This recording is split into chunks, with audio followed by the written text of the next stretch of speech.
Hello and welcome to another lecture. Last time हमने discuss किया था सिस्टम और उसके टाइप्स, लास्ट पॉइंट हमारी थी। तो चलो शुरुआत करते हैं आज एक और पॉइंट की तरफ। Now this is called properties of the system. अच्छा, प्रॉपर्टीज़ जो है सिस्टम की, इसको दो तरह से लिया जा सकता है। मिसाल के तौर पर जैसे मैंने लिखा है कि माइक्रोस्कोपिक व्यू पॉइंट से या फिर मैक्रोस्कोपिक व्यू पॉइंट से। अगर आप बुक फॉलो करें तो आपकी बुक में डायरेक्टली लिखा है कि एक होती है माइक्रोस्कोपिक प्रॉपर्टीज़ और एक होती है मैक्रोस्कोपिक प्रॉपर्टीज़। अच्छा, अब इस बात को सीखें कैसे कि माइक्रोस्कोपिक प्रॉपर्टीज़ क्या हैं, मैक्रोस्कोपिक प्रॉपर्टीज़ क्या हैं।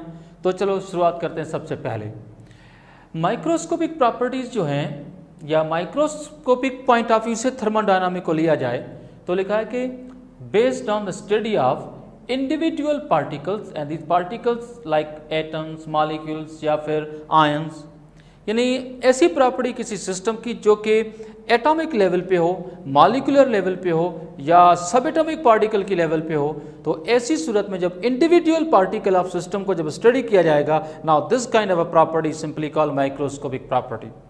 और ये जो प्रॉपर्टी माइक्रोस्कोपिक प्रॉपर्टी होती है, this is very difficult to be calculated, this is very difficult to be understood even you can say. ठीक है, तो ऐसी प्रॉपर्टी जो इजीली मेजरेबल नहीं है क्योंकि वो सब एटॉमिक पार्टिकल या पार्टिकल लेवल पे है, स्मॉलर स्केल पे है, तो इस वजह से ये प्रॉपर्टी जो है इसको हम कहते हैं कि this is not the easily measurable property. Well, तो एक तरह से आप देख सकते हैं कि दीज प्रॉपर्टीज में be include number of molecules like the number of atoms or maybe ions or maybe bonds. So such kind of a properties are simply called microscopic property. Thermodynamic जो है उसका ज़्यादातर ताल्लुक जो है वो माइक्रोस्कोपिक प्रॉपर्टी से नहीं है। यानी आप यूँ कह सकते हैं कि thermodynamic doesn't deals with microscopic property, it simply deals with macroscopic property. ये मैक्रोस्कोपिक प्रॉपर्टी जो है इसको अगर एक्सप्लेन किया जाए तो आप देख सकते हैं कि क्या लिखा है कि the property which is based on the study of systems bulk rather than it's part. ऐसी प्रॉपर्टी सिस्टम की जो सिस्टम की बल्क की वजह से हो, ना कि सिस्टम की कंपोजिशन या उसके पार्ट से एसोसिएटेड हो। ओवरऑल जो collection of particle which are involve in the system which are responsible for the entire property, now that kind of a property is called macroscopic property. मिसाल के तौर पर अगर हम कहें कि एक गिलास में पानी है, अगर हम इंडिविजुअल एक एक मॉलिक्यूल की स्टडी कर रहे हैं, now that is the microscopic. लेकिन पूरे गिलास में जो पानी है उसको एक एज ए होल अगर लिया जाए, एक ग्रुप ऑफ मॉलिक्यूल्स जो कि गिलास में पड़े हैं उन सभी मॉलिक्यूल की एज ए होल स्टडी की जाए, now that kind of a property simply called macroscopic property. ठीक है, मिसाल के तौर पर आप पूछेंगे कि कौन कौन सी property, so I can say like volume. आप जो है गिलास में पानी कितना उसका वॉल्यूम मालूम कर सकते हैं, उसका टेम्परेचर कितना मालूम कर सकते हैं, ठीक है, उसका मास कितना मालूम कर सकते हैं, तो उसकी डेंसिटी मालूम कर सकते हैं, उसकी मेल्टिंग पॉइंट, बॉइलिंग पॉइंट, सारी प्रॉपर्टीज़ मालूम कर सकते हैं। तो ये सारी प्रॉपर्टीज़ आप जानते हैं, ना सिर्फ ये मैक्रोस्कोपिक है बल्कि ये प्रॉपर्टीज़ ईजिली मेजरेबल भी हैं। ये सारी प्रॉपर्टीज़ जो क्या हैं, ईजिली मेजरेबल प्रॉपर्टीज़ भी हैं। तो चलो देखते हैं कि मैक्रोस्कोपिक प्रॉपर्टीज़ जो होती हैं इसके कितने टाइप हैं। इनमें से एक है एक्सटेंसिव और दूसरी है इंटेंसिव। एक है एक्सटेंसिव और दूसरी कौन सी है, इंटेंसिव प्रॉपर्टी। तो एक्सटेंसिव और इंटेंसिव इन दोनों में फ़र्क क्या है, तो चलो सबसे पहले आप देखें कि extensive property depends on the amount of system, यानी सिस्टम में नंबर ऑफ पार्टिकल्स कितने इन्वॉल्व हैं, अमाउंट ऑफ सिस्टम पे जो प्रॉपर्टी ताल्लुक रखेगी, now that simply called the extensive property. और दूसरी तरफ हमारे पास प्रॉपर्टी है, now that is called the intensive property. That is the property of a system which is independent of amount of system, यानी वो प्रॉपर्टी जो सिस्टम की quantity पे डिपेंड ना करे, सिस्टम थोड़ा हो, सिस्टम ज़्यादा हो, इस डजंट वरी। प्रॉपर्टी का जो मैग्नीट्यूड होगा वो सिस्टम की क्वांटिटी पे डिपेंड नहीं करेगा। ठीक है, प्रॉपर्टी जो होगी वो कांस्टेंट रहेगी, चाहे सिस्टम कम अमाउंट में हो चाहे सिस्टम ज़्यादा अमाउंट में हो। तो सिंपली आप कह सकते हैं कि एक्सटेंसिव प्रॉपर्टीज वो प्रॉपर्टीज़ हैं जो कि अमाउंट पे डिपेंड करती हैं। तो हम कह सकते हैं कि इन प्रॉपर्टीज़ का जो मैग्नीट्यूड है वो डायरेक्टली प्रोपोर्शनल है to the amount of system, जबकि इंटेंसिव प्रॉपर्टीज जो होती हैं, ना they are simply independent of amount of system, इसका अमाउंट ऑफ सिस्टम से कोई रिलेशनशिप नहीं है। तो चलो देखते हैं कि एक्सटेंसिव प्रॉपर्टीज़ कौन कौन सी हैं। अब एक्सटेंसिव प्रॉपर्टीज़ कौन कौन सी हैं उसकी एक छोटी सी लिस्ट है, यहाँ पर आप देख सकते हैं। Like mass represented by M, आप जानते हैं कि सिस्टम की क्वांटिटी को कम और ज़्यादा करेंगे तो मास चेंज होगा। स्केला है वॉल्यूम, सिस्टम का अमाउंट कम होगा या ज़्यादा होगा उससे वॉल्यूम भी चेंज होता है। Internal energy, as you know, that is the total energy of the system, which is the sum of its potential energy as well as its kinetic energy. तो नंबर ऑफ पार्टिकल कम होंगे तो उनका जो सम आएगा वो कम आएगा। अगर नंबर ऑफ पार्टिकल सिस्टम में ज़्यादा होंगे तो फिर उसका जो पोटेंशियल और काइनेटिक का जो सम आएगा वो ज़्यादा आएगा। तो इसका मतलब क्या है? इसका मतलब यह है कि इंटरनल एनर्जी जो है वो सिस्टम की क्वांटिटी पर डिपेंड करती है। सिस्टम थोड़ा ज़्यादा होगा तो इंटरनल एनर्जी भी चेंज होगी। इसके अलावा आप देखें कि गिब्स फ्री एनर्जी, जिसको हम G से रिप्रेजेंट करते हैं, एंथैल्पी जिसको H से रिप्रेजेंट करते हैं, और इवन एक और भी है, now this is called entropy, जिसको हम S से रिप्रेजेंट करते हैं। ये जो लास्ट के जो तीन टर्म है, गिब्स फ्री एनर्जी, एंथैल्पी और एंट्रोपी, ये कंसेप्ट अभी हम फ्यूचर में डिस्क्राइब करने वाले हैं। तो इसको फिलहाल एज एग्जांपल ले लें, फ्यूचर में हम इन तीनों पॉइंट्स को डिटेल में लेने वाले हैं, तो डोंट वरी अबाउट इट। तो चलो देखते हैं कि इंटेंसिव प्रॉपर्टीज जो है वो कौन सी हैं, और ये वो प्रॉपर्टीज हैं एज आई टोल्ड यू जिनका ताल्लुक सिस्टम के अमाउंट पे नहीं है। सिस्टम थोड़ा हो या ज़्यादा हो, the property of the system remain same. इनमें सबसे पहले है टेम्परेचर। चलो टेम्परेचर को एक्सप्लेन कर लेते हैं।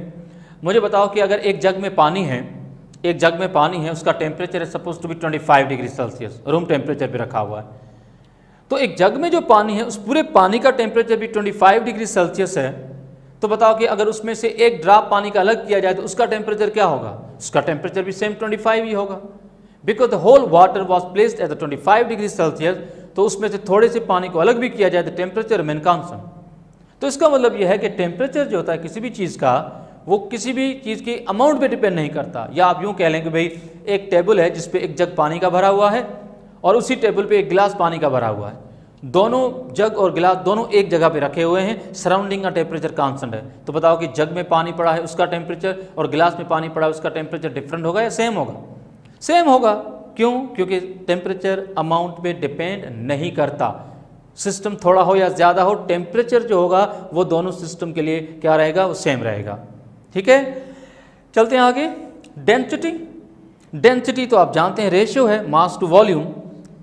जैसे आयरन है, उसकी डेंसिटी सपोज कर लेते हैं x है, तो इससे कोई ताल्लुक नहीं है कि आयरन थोड़ी सी क्वांटिटी में है या आयरन ज़्यादा क्वांटिटी में।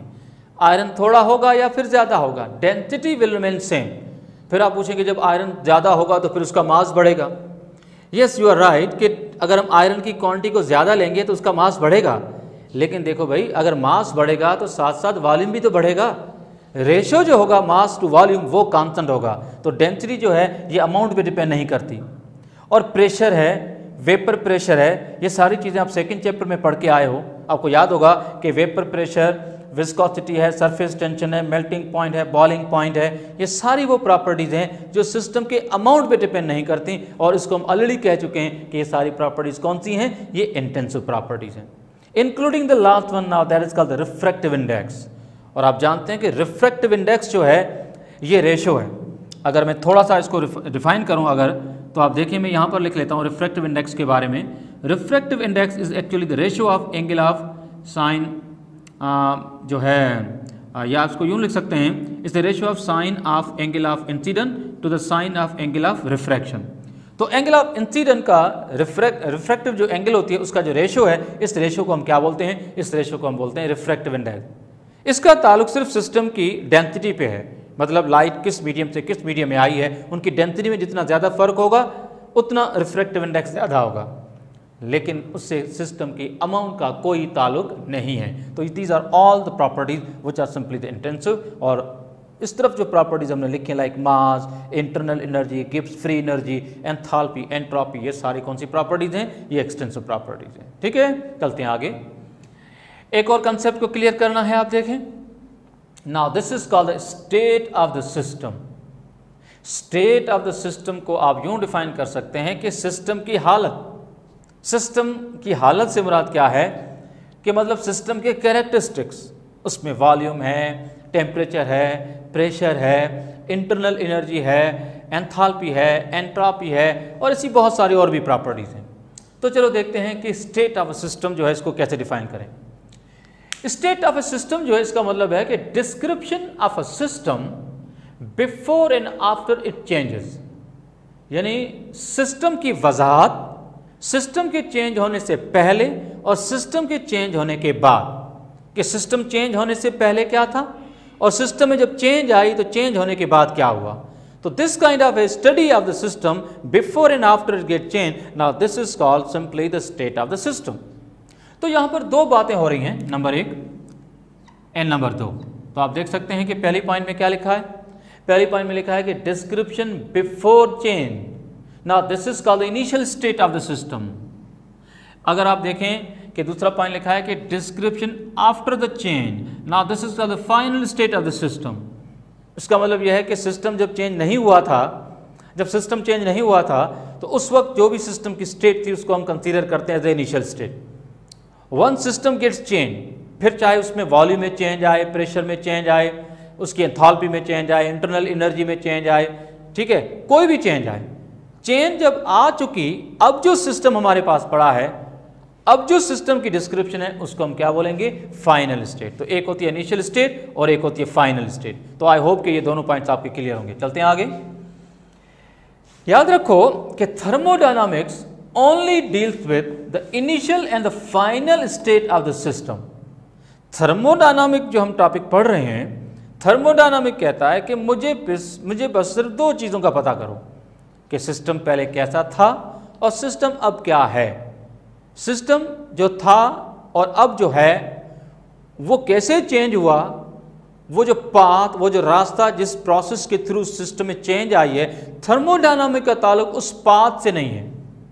तो जितने भी स्टेट्स हैं इसमें सिर्फ हम दो चीज़ें देखेंगे कि सिस्टम की इनिशियल स्टेट क्या है, सिस्टम की फाइनल स्टेट क्या है। तो जैसे मैंने यहाँ पर पॉइंट क्या लिखी है कि thermodynamic only deals with the initial and the final state of the system and it doesn't concern with the path change. इसका मतलब जो है कि ये पाथ पे डिपेंड नहीं करता।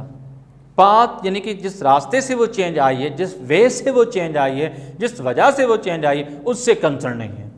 ठीक है, तो आई थिंक ये सारी बातें अगर क्लियर हैं तो इनिशियल स्टेट क्या है ये बात भी क्लियर हो गई, फाइनल स्टेट क्या है ये भी बात क्लियर हो गई। तो अगर किसी भी सिस्टम की एक इनिशियल और फाइनल स्टेट होती है तो फिर हम टोटल जो चेंज आती है उस प्रॉपर्टी में वो भी हम डिस्क्राइब कर सकते हैं। तो उसको डिस्क्राइब करने के लिए हम यूज़ करते हैं वर्ड डेल्टा। तो you can see in all these properties I have written the word delta. Delta stand for the change, the difference. ठीक है, तो आप देख सकते हैं कि change in volume which is V2 minus V1। अच्छा, change in temperature that is T2 minus T1।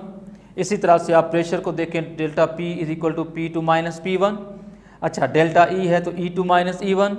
तो आप सारी प्रॉपर्टीज़ को देख सकते हैं। याद रखें एक बात, याद रखें कि चेंज इन स्टेट जो होती है किसी भी सिस्टम की प्रॉपर्टी में, वो हमेशा ली जाती है final state minus initial state. What difference occurred in the properties change in the system, now that purely depends upon the initial and the final state। तो फाइनल स्टेट में से इनिशियल को माइनस करोगे तो पता चलेगा कि what change occurred, कौन सी चेंज और कितनी चेंज आई है, डिफरेंस कितना है, वो वैल्यू आप मालूम कर सकते हैं। तो मेरे ख्याल में स्टेट ऑफ द सिस्टम अगर ये पॉइंट आपकी क्लियर है तो चलते हैं आगे एक और पॉइंट की तरफ। तो ज़रा देखें, we have one more word, most important point है ये, इसको बहुत ही इंपॉर्टेंट पॉइंट इसको याद रखना है। वो क्या है, वो है कि भाई state of a system for which there is a initial and final state is called state function. याद रखो कि कोई भी सिस्टम की स्टेट जिसके लिए कोई इनिशियल स्टेट है, जिसके लिए कोई फाइनल स्टेट है, याद रखो कि ऐसी प्रॉपर्टी सिस्टम की जिसकी कोई इनिशियल और फाइनल स्टेट है, तो फिर ऐसी प्रॉपर्टी को हम क्या बोलेंगे, ऐसी प्रॉपर्टी को बोलेंगे state function. State function word हम यूज करते हैं फॉर अ वेरिएबल। तो आप देखें यहां पर नीचे ये जो पॉइंट्स मैंने लिखे हैं, ये सारे के सारे स्टेट जो है फंक्शंस हैं, ये सारे के सारे वेरिएबल हैं। मिसाल के तौर पर इन पूरी पॉइंट्स को अगर आप गौर से देखें तो इस सब के सब स्टेट फंक्शन है। अच्छा, कोई आपसे पूछे कि why you are calling them as a state functions, इनको आप स्टेट फंक्शंस क्यों कहते हो, तो आप कहेंगे इसको स्टेट फंक्शन क्यों कहते हैं, क्योंकि इन सब की एक इनिशियल स्टेट है और इन सब की एक फाइनल स्टेट है। तो आई होप सो कि ये बात आपकी समझ आ गई होगी। तो चलते हैं आगे एक और पॉइंट की तरफ। हमारा नेक्स्ट टॉपिक जो है जिसको हम डिस्क्राइब करने जा रहे हैं, most important of this chapter, and this is called the first law of thermodynamic. ठीक है, एक होता है जीरोथ लॉ। अब जीरोथ लॉ आपके सिलेबस में है नहीं, वरना मैं वो भी एक्सप्लेन कर लेता, जिसमें आपने सुना होगा कि जब टेम्परेचर डिफरेंस आता है तो हीट फ्लो करती है from the region of higher to lower temperature. लेकिन we are just describing the first law, हमारा कंसर्न सिर्फ फर्स्ट लॉ ऑफ थर्मोडायनामिक्स से है। और इस लॉ को आप देख सकते हैं कि कभी कभार क्या बोलते हैं, law of conservation of energy. What we calling it, law of conservation of energy, यानी एनर्जी के बका का कानून, एनर्जी जो है उसके बका का कानून। ठीक है, तो चलो चलते हैं कि ये टॉपिक कैसे डील किया जाए।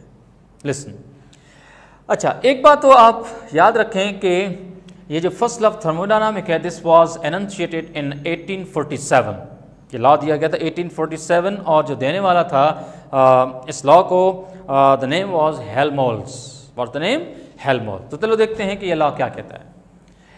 इस लॉ को डिफाइन करने के लिए मैंने 3 पॉइंट लिखी हैं, you can C, number 1, number 2 and number 3। तो 1 बाय 1 सभी पॉइंट्स को लेंगे, डायरेक्टली एंड इनडायरेक्टली तीनों पॉइंट्स आपस में रिलेटेड हैं। बस चलो 1 बाय 1 इसको डिस्क्राइब कर लेते हैं कि मामला क्या है। सबसे पहले आप देखें कि लिखा है कि energy can neither be created nor destroyed during any physical और केमिकल चेंज, यानी कोई भी प्रोसेस हो, चाहे फिजिकल प्रोसेस हो चाहे केमिकल प्रोसेस हो, किसी भी फिजिकल और केमिकल प्रोसेस के दौरान एनर्जी ना कभी डिस्ट्रॉय होती है ना कभी एनर्जी क्रिएट होती है। पर आगे क्या लिखा है, आगे लिखा है कि but one form of energy can be converted into equivalent another form. पर एनर्जी का जो एक फॉर्म होता है उसको हम किसी दूसरे फॉर्म में कन्वर्ट कर सकते हैं, और जब दूसरे फॉर्म में कन्वर्ट करेंगे तो इक्विवेलेंटली कन्वर्ट होगा, यानी इनिशियल एनर्जी जो इनिशियल फॉर्म ऑफ एनर्जी है उसका जो भी मैग्नीट्यूड होगा, और हमारे पास जो नई एनर्जी आएगी, कोई भी फॉर्मेट हो जाए एनर्जी का, उसका मैग्नीट्यूड सेम रहेगा। When one form of energy is converted into another, then it is converting in the equivalent manner. Magnitude wise initial और फाइनल दोनों सेम रहेंगे। अगर डिफरेंट हुए तो इसका मतलब आप जानते हैं कि या तो एनर्जी डिस्ट्रॉय हुई या तो एनर्जी क्रिएट हुई। पर फर्स्ट लॉ कहता है कि energy can neither be created nor destroyed. चलो भाई, अब आते हैं फर्स्ट लॉ ऑफ थर्मोडायनामिक को समझाने का दूसरा तरीका। फर्स्ट लॉ ऑफ थर्मोडायनामिक को समझाने का दूसरा तरीका क्या है, वो ये है कि energy of the system plus energy of the surrounding is always constant. System और सराउंडिंग की जो एनर्जी है इसका सम जो होता है वो हमेशा कांस्टेंट होता है। This is the second we are defining the first law of thermodynamic. हाँ, इसको हम एक्सप्लेन कर सकते हैं। जैसे लिखा है कि सिस्टम और सराउंडिंग की जो एनर्जी है उसका टोटल कांस्टेंट होता है, तो इनडायरेक्टली बात ये हो रही है कि यूनिवर्स की एनर्जी कांस्टेंट होती है, क्योंकि यूनिवर्स तो फिर सिस्टम और सराउंडिंग की कॉम्बिनेशन है। या तो एनर्जी सिस्टम से सराउंडिंग जाएगी या सराउंडिंग से सिस्टम जाएगी। एनर्जी सिस्टम और सराउंडिंग के बीच में तो एक्सचेंज हो रही होगी, लेकिन सम ऑफ बोथ ऑफ दीज, यानी सराउंडिंग की और सिस्टम की एनर्जी का जो सम होगा वो हमेशा फिक्स होगा। तीसरा तरीका जो है इसको समझाने का कि energy of the universe is conserve, कि जो कायनात की एनर्जी है वो बका में है, जो थी जो है वही फ्यूचर में रहेगी। This is called the first law of thermodynamic. हम इसको वेरीफाई करने जा रहे हैं, चलते हैं आगे कि how to verify this particular law. तो जस्ट लिसन, तो मैं एक डायग्राम के थ्रू समझाने वाला हूँ और आखिरी पॉइंट है इस लेक्चर की, तो ज़रा देखें। तो हमारे पास एक सिस्टम है, और सिस्टम जो है ये समझो कि एक सिलेंडर है जिस सिलेंडर में हमने गैस को फिल किया हुआ है, ठीक है। और आप देख सकते हैं कि इस गैस के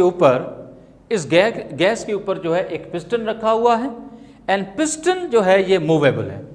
पिस्टन जो है ये क्या है, ये मूवेबल है, ठीक है। आई होप को आप इसको प्रॉपर्ली देख रहे होंगे कि ये कहानी क्या है। सिस्टम है, गैस है, enclose in a cylinder fitted with piston. Piston is movable. Piston क्या है, मूवेबल है, ठीक है। पिस्टन क्या है, ये मूवेबल है। अगर मैं आपसे कहूं कि सिस्टम की जो इंटरनल एनर्जी है इनिशियल स्टेट में, इस सिस्टम की जो इंटरनल एनर्जी है इनिशियल स्टेट में, अगर मैं आपसे कहूं कि ये है E1, सिस्टम की इंटरनल एनर्जी इनिशियल स्टेट में जो है वो क्या है, E1।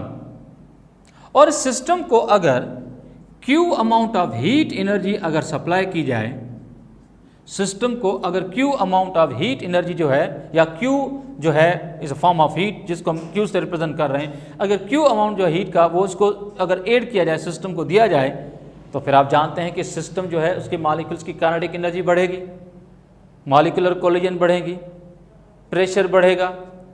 प्रेशर बढ़ेगा तो फिर जानते हैं कि गैस के मॉलिक्यूल जब कंटेनर को स्पीडली कोलाइड कर रहे होंगे, हाई मैग्नीट्यूड से कोलाइड कर रहे होंगे, तो ये पिस्टन जो होगा ये ऊपर जाएगा।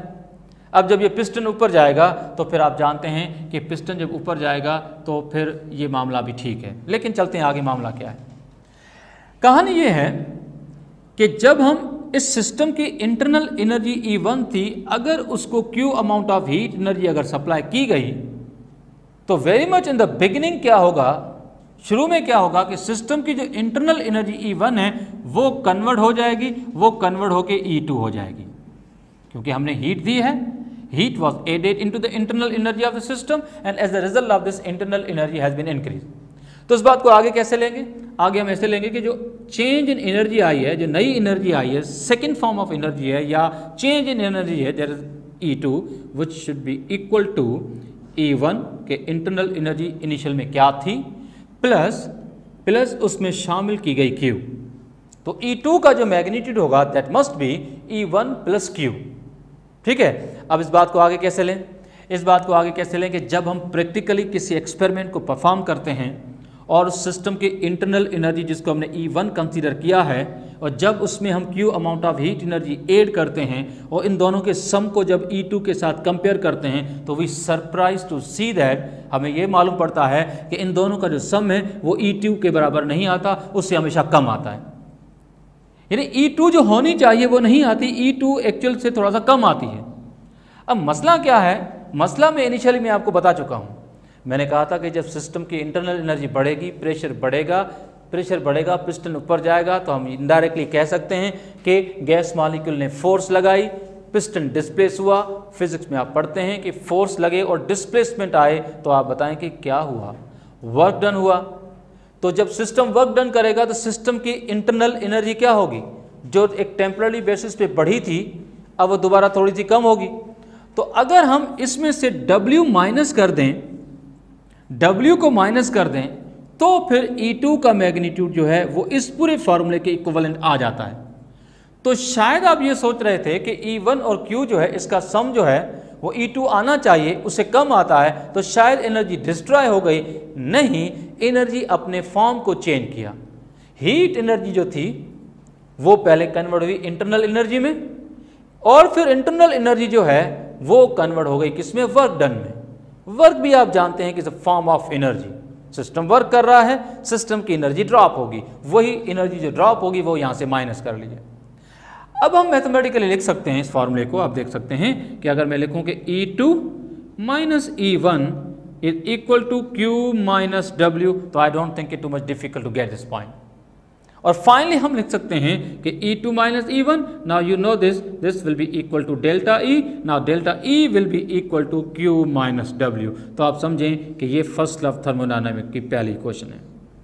ठीक है, तो ये है हमारा आज का लेक्चर। हम नेक्स्ट लेक्चर में जब जाएंगे तो फिर इसी फार्मूले से हम बात को आगे बढ़ाएंगे। तो टॉपिक कंटिन्यू है, तो there will be one more lecture of this chapter, वो हम नेक्स्ट लेक्चर में डिस्कस करेंगे। That's it for now, thank you, अल्लाह हाफिज़।